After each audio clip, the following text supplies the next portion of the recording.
지난 월요일 대한민국 구석구석이 마비됐습니다. 재난 영화에서나 보던 일이 어쩌다 현실에서 벌어졌을까요?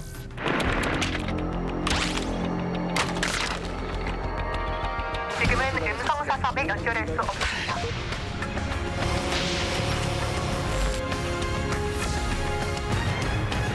자, 이상배 기자, 통신이 먹통이 되면 어떤 일이 벌어지는지 국민들이 뜻하지 않게 체험한 셈이 됐어요. 통신 먹통은 일단 위드 코로나에 대한 기대감이 반영된 월요일 점심시간을 전후해서 발생했습니다. 단순 휴대전화 연결부터 일반적인 카드 결제 업무를 수행하는 기기까지 모두 적용이 됐습니다. 식당의 경우는 또 어땠을까요? 한 번에 몰린 손님들이 결제를 앞두고 결제 시스템이 먹통이 되다 보니 누가 결제를 해야 되나 고민하게 되는 상황이 발생하고 손님 받지 못하니까 행동력 갖고 다니는 분들은 없잖아요.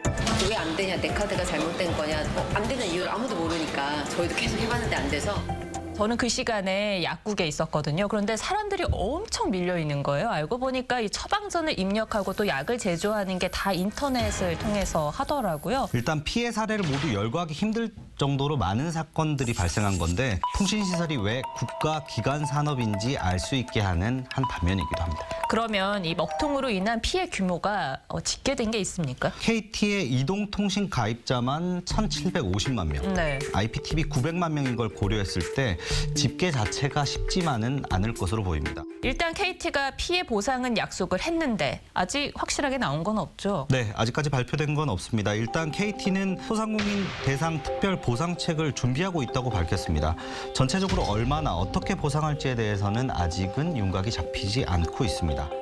소비자에 대한 그 보상 부분은 저희가 약관은 있습니다만은 관계없이 약관상 3시간 뭐라고 하는 거 이게 이제 마련된 지가 오래된 겁니다. 아니 저는 그 약관이 참 황당하더라고요. 요즘 같은 세상에 3시간 연속으로 통신이 안 되면 어떻게 삽니까?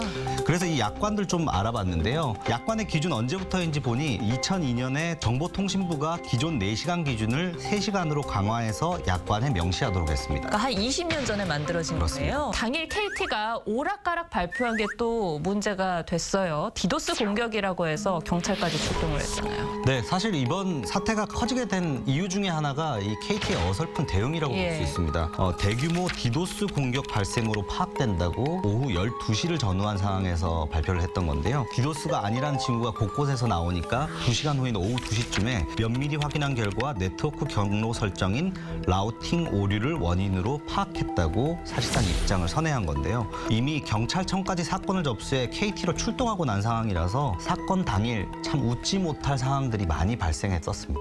자, 그리고 알고 보니까 설비 교체 작업 때문에 이런 일이 벌어졌는데 왜 굳이 대낮에 한 거죠? 통상 이런 작업의 경우 트래픽이 가장 낮은 시간대에 이뤄지는 것이 보통입니다. 보통 밤이나 예, 새벽이나. 네. 당초 해당 설비 작업은 새벽 시간대에 작업을 하기로 이야기가 되어 있었지만 오전에 실제로 장비 설치와 시스템 설정까지 진행한 것으로 나타났습니다.